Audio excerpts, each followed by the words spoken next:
Bonjour à tous, on se retrouve aujourd'hui, et oui, 2 jours en retard, mais bon, c'est une période chargée pour les profs, la fin d'année comme ça. Donc on se retrouve aujourd'hui pour la lettre 114.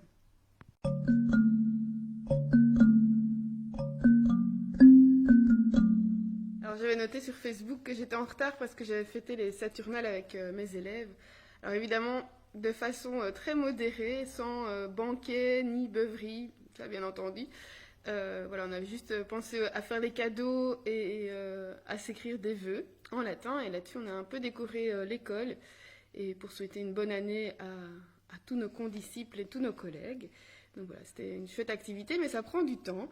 Et donc voilà, voici la lettre 114. Dans cette lettre, Sénèque va parler du style des écrivains ou du discours, de la façon de parler. Et il se demande pourquoi à certaines périodes, les écrivains vont verser dans la boursouflure, donc dans un style gonflé, et à d'autres plutôt dans la brisure, dans un style un peu plus tronqué. Eh bien, il dit que cela est lié aux mœurs de l'homme. Il nous dit « talis minibus fuito ratio qualis vita ». Donc le discours de l'homme va être semblable à sa vie. Donc c'est le reflet, son discours est le reflet de sa vie. Comme les paroles d'un homme sont liées à ses actes, eh bien, il en va de même au niveau de la société. Quand elle a perdu sa tenue morale, eh bien, évidemment, la façon dont on va parler, dont on va discourir, va évoluer de façon négative aussi. C'est un indice de la dégradation morale d'une époque, quand cela touche au-delà d'un ou deux écrivains. Voilà, il faut que ce soit général pour qu'il y ait atteinte à la société, enfin que ce soit un symptôme, on va dire, de la société. Évidemment, si ça concerne l'un ou l'autre, c'est quelque chose d'isolé. Alors l'esprit qui est responsable du style, donc de la façon dont on va parler ou s'exprimer, réfléchit la couleur de l'âme. C'est l'âme qui façonne l'esprit. Et donc la couleur de l'âme se reflète à l'extérieur, soit par nos paroles ou nos mouvements. Alors ici, Sénèque va donner l'exemple de Mécène tout au long de la lettre. D'ailleurs, on le retrouve au début et aussi à la fin, dont il a déjà parlé, comme étant quelqu'un d'assez... qui avait une bonne base, on va dire, mais qui s'est dégradé à cause de sa prospérité, de son excès de richesse. Donc il fait le parallèle entre sa mise, donc sa tenue débraillée et son style embrouillé. Il parle comme s'il était ivre. Et cela, c'est un signe de sa dépravation. Alors on lui attribuait tout de même comme qualité la mansuétude, donc la clémence, mais pour Sénèque, cette qualité-là, elle relève plus de la mollesse que de la douceur. Donc c'était un peu, voilà, il se laissait aller, c'était pas quelque chose de voulu. Sénèque trouve que Mécène pouvait parfois avoir de bonnes idées, mais justement, l'excès de prospérité avait tout gâché. Alors il dit qu'en général, quand on va rechercher le luxe, on va commencer par sa tenue, pour aller ensuite vers le mobilier, puis la maison, toute la maison, on va faire des immenses demeures, puis ce qu'on met sur la table, et enfin, la dernière étape, c'est le langage. Donc le langage va refléter ce goût du luxe. Et quand on commence à considérer que ce qui est dans l'usage, donc la façon de parler de tout le monde, est pauvre, eh bien, pour se démarquer, soit on cherchera des mots anciens, donc on va aller chercher des mots qu'on n'utilise plus, soit des néologismes, soit une accumulation de métaphores. Donc dans tous les cas, quand c'est une exagération, voilà, ce n'est pas bon signe. Alors il dit que certains abusent d'ellipses et donc vont laisser les lecteurs tirer leur plan en disant débrouillez-vous avec ce que je vous ai dit, et d'autres vont allonger inutilement leurs phrases. Alors pour Sénèque, le style suit les modes. Alors il nous donne l'exemple de Salluste, qui a un style très concis, qui le rend parfois obscur. Voilà, ceux qui ont déjà traduit Salluste, entre autres mes élèves, savent que ce n'est pas le plus facile à traduire. Il y a beaucoup de mots sous-entendus, il y a beaucoup d'archaïsmes, et donc voilà, c'est pas un style très évident à traduire.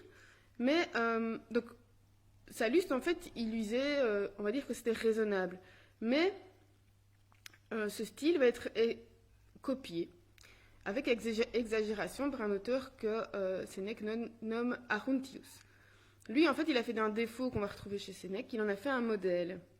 Et évidemment, dans ce cas-là, on ne peut pas dire que l'âme d'Arruntius est corrompue, parce qu'il agit par imitation. Donc la corruption n'atteint pas son âme, il imite juste le style de Salluste.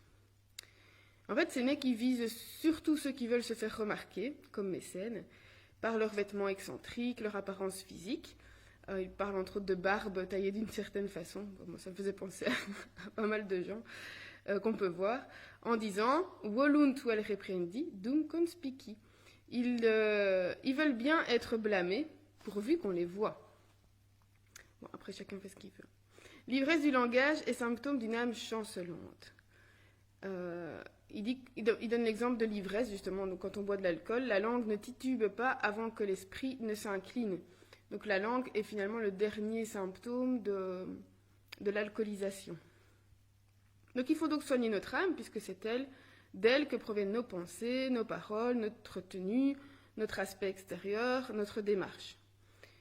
Et ici, j'avais relevé, ça c'est pour les latinistes, une belle anaphore, parce qu'en latin c'est habilo, donc à partir de l'âme, habilo sensus, habilo verba exeunt, habilo nobis et habitus vultus incessus, donc habilo, à partir de là. Donc c'est vraiment à partir de notre âme que découle tout le reste. Donc c'est elle sur laquelle il faut mettre tous nos soins.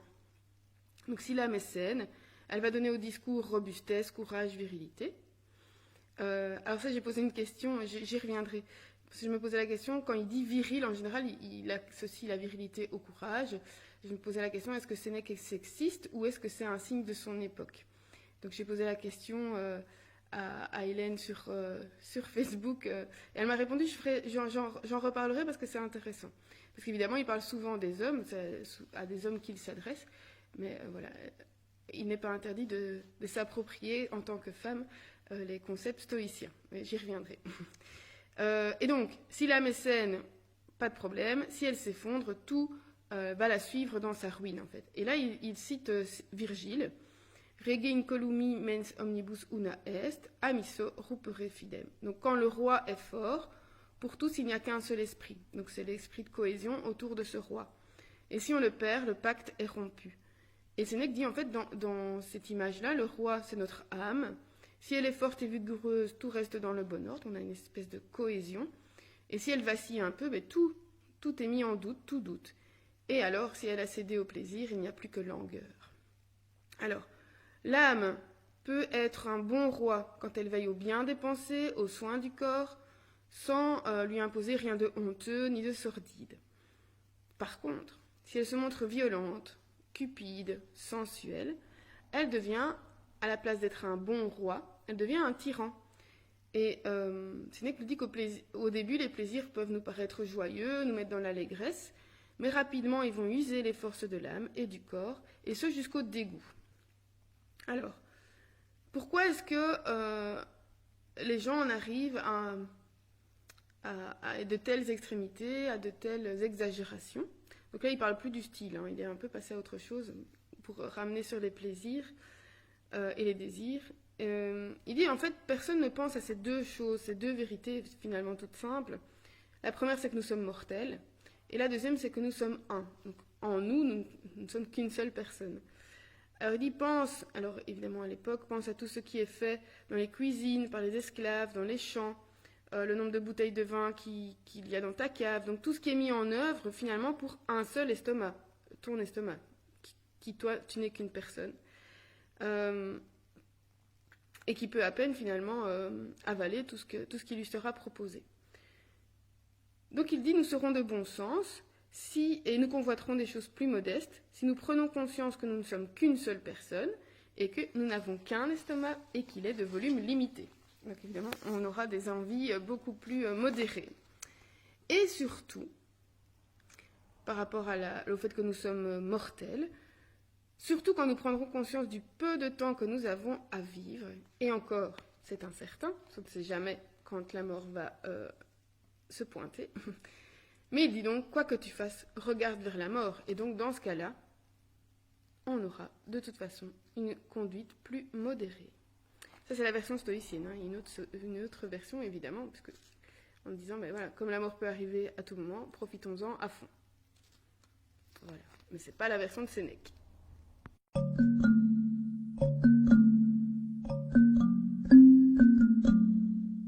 Petit commentaire. J'ai trouvé la première partie sur le style assez intéressante, en tout cas pour ceux qui étudient la langue, parce qu'il parle de Cicéron aussi. Je n'ai pas développé cette partie-là, mais Mais c'est aussi intéressant par rapport au langage, qui est le reflet de l'âme. Et ça, je trouve ça assez intéressant. Moi, la façon dont les gens parlent m'a toujours intéressée. Il y a des gens qu'on peut écouter parler très longtemps sans même écouter ce qu'ils disent parce que justement leur rythme de voix ou leurs phrases sont captivantes. Puis d'autres où c'est compliqué, même si c'est intéressant, c'est compliqué à écouter. Moi, j'aime bien quand les gens parlent de façon posée, comme si dans leur tête tout était déjà écrit et qu'ils déroulaient simplement leurs idées. Voilà, vous avez pu remarquer que pour moi, c'est pas toujours le cas d'avoir un phrasé calme et régulier, parce que justement, quand je réfléchis, mais évidemment, on cherche les bons mots, on cherche... et parfois, ils ne viennent pas, et donc les phrases sont découpées. Et quand c'est un peu la tempête dans ma tête, c'est difficile de poser les bons mots. Et c'est justement la raison pour laquelle la sophro, par exemple, donc la sophrologie, a vraiment été intéressante pour moi. Parce que quand j'apprends la parole dans une situation où c'est inconfortable, donc par exemple où j'ai pas le temps de préparer, ou devant plein de personnes, là je me prépare à la fois en visualisant, mais aussi en faisant des exercices de respiration, tout ça, parce que je sais que je peux très vite m'emballer et parler trop vite ou ne pas finir mes phrases. Et donc c'est difficile. Moi je sais ce que je veux dire dans ma tête, mais les gens en face, ils ne sont pas dans ma tête, donc ils ne peuvent pas savoir. Mais évidemment... en général, alors, moi j'évite de les utiliser, mais j'aime pas trop non plus quand on va utiliser les ellipses, c'est-à-dire, par exemple comme chez Salluste, où on va laisser deviner, supposer, et j'ai mis ici que je trouvais que c'était parfois de la radinerie de la part de l'écrivain, parce que j'ai parfois lu des livres en me disant, en fait, il savait pas ce qu'il voulait dire à la fin, donc il nous a laissé deviner et c'est à nous de choisir. Mais bref, en général, c'est pas ça, mais c'est ce que je me dis. Moi, j'aime bien connaître ce que l'auteur avait dans sa tête et quel était le scénario qu'il avait imaginé. Bon, et d'autres aiment vraiment beaucoup pouvoir se faire son propre scénario. Alors pour l'image aussi, j'avais retenu l'image de notre âme comme étant le roi qui dirige tout le reste. Et évidemment, moi, ça me renforce dans ma conviction qu'il faut que je travaille sur ces vertus, enfin travailler, donc juste me les rappeler et voir ce qui est améliorable, ce qu'on peut garder, et voilà. Parce que si notre âme dirige tout le reste, si elle est en bonne santé, le reste le sera aussi. En tout cas, elle sera là comme soutien. Et concernant le moyen d'avoir des désirs plus modestes et de penser que nous ne sommes qu'un, alors, moi je trouve que ça permet de dire de un qu'on est tous égaux, c'est déjà bien, hein, donc considérer chaque personne comme étant une, mais ça permet que moi je sois une seule personne parmi toutes ces personnes, et que donc personne ne peut prétendre à être plus que ça, qu'une seule personne. Depuis longtemps, alors c'est par rapport au matériel, depuis longtemps j'achète, j'en ai déjà parlé, principalement en seconde main, et quand c'est possible de le faire, parce que j'ai vraiment du mal à me dire qu'on va fabriquer quelque chose pour moi. Donc par exemple, ça ne me viendrait pas à l'idée de commander une voiture. Bon, c'est pas une voiture, c'est pas un achat qu'on fait souvent, mais commander une voiture à l'usine en disant moi je veux telle voiture avec telle couleur et tout. Voilà. En général, on n'a jamais acheté que des voitures d'occasion de toute façon, mais voilà, je veux pas qu'on dépense de l'énergie, des ressources uniquement pour ma propre personne. Donc quand c'est possible, j'achète de la seconde main. Après, toute la question est, oui, si tu achètes de la seconde main, ça veut dire que quelqu'un a dû l'acheter neuf. Hein, donc le débat peut commencer. J'ai fait... qu'est-ce que j'avais noté? Ah oui, oui, j'ai fait, il y a quelques temps de ça déjà, 1 an, que j'aime bien les défis, hein, vous savez. Je m'étais mis 1 an de défi de ne pas acheter de vêtements neufs, donc pendant 1 an. Et cette habitude est restée finalement. Moi, je ne suis pas très...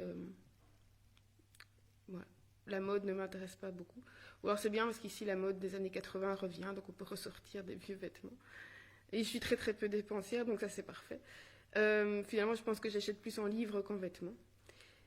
Alors, en concernant les enfants, parce qu'évidemment, j'ai 3 enfants à la maison, donc on essaie vraiment de transmettre, hein, ça, de faire des économies de ressources. Ça a l'air d'être plus ou moins intégré, en tout cas au niveau de ce qui est vêtements, livres, on achète aussi en seconde main. J'ai dit plus ou moins parce qu'évidemment, par exemple, pour le téléphone, ça c'est compliqué. Ma fille m'a dit que, en fait, pourquoi est-ce qu'il n'y avait pas plein de gens qui regardaient mes vidéos? C'est parce que mes vidéos étaient pas de très bonne qualité à un moment. Donc il faudrait que tu achètes quand même un nouveau téléphone pour avoir une meilleure qualité et faire un meilleur montage. Et j'ai dit oui, oui. Et voilà, je dis que grâce à ça, j'allais devenir une star sur YouTube. Mais bon, non, je rigole. Mais voilà, il y a certaines choses, évidemment, c'est lié à l'époque. Voilà. Si vous voyez la tête de mon téléphone, il est tout, il a perdu au moins 10 vis et il est tout griffé. Et, mais bon, ouais. Voilà, tant qu'il fonctionne, moi je le garde. Hein. Et donc, dernier conseil que Sénèque nous donnait, c'est quoi que tu fasses, regarde vers la mort. Alors évidemment, quand on pense à ça tous les jours, ça remet en perspective beaucoup de choses. Hein, ça influence toute notre journée. Et ça peut aussi influencer toute notre vie, remettre en cause toute notre vie. Est-ce que ce que je suis en train de faire dans cette vie si courte et incertaine est bien ce que je veux ou ce que je dois faire? Qu'est-ce qui me permet de le savoir? Est-ce que c'est... Alors moi je me posais cette question-là. Est-ce que, voilà, le temps que je fais à faire ces vidéos, est-ce que je pourrais pas l'utiliser à faire autre chose? Est-ce que le temps que... je sais pas moi, plein de choses, Est-ce que ça va me... Est-ce qu'une passion qu'on va avoir, est-ce que ça va être intéressant de passer énormément de temps à faire ça? Est-ce que je suis dans le bon? Est-ce que je suis pas dans le bon? Voilà, c'est des questions qu'on peut se poser, évidemment, quand on se rappelle qu'on est mortel et que la mort peut arriver à tout moment.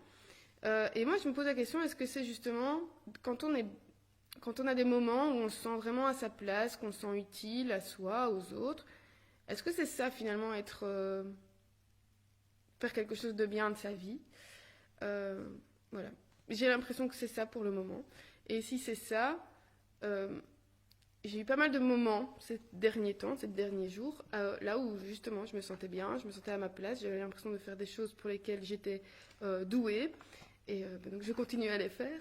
Et ouais, mais c'est difficile des fois de se dire, parfois de se dire, bah oui, c'est ça, tu fais bien, donc continue à le faire. Et s'il y a des choses qui nous intéressent où on est moins doué, ben, on peut toujours progresser, donc ça c'est intéressant. Je vous laisse sur ces réflexions. On se retrouve la semaine prochaine. N'oubliez pas de fêter les Saturnales, mais de façon modérée, évidemment. Hein. Donc les Saturnales, c'est le premier jour aujourd'hui, hein, donc pour ceux qui ne connaissent pas. Donc c'était une semaine de fête à Rome en l'honneur du dieu Saturne, et où on faisait justement des petits cadeaux. On décorait avec de la lumière, on décorait les arbres, voilà, en rapport avec le solstice d'hiver. Hein, donc les jours qui vont rallonger, c'est lié avec les moissons et tout ça, le retour de la lumière. Et entre autres, on faisait des grands banquets où les esclaves pouvaient prendre la place de leur maître.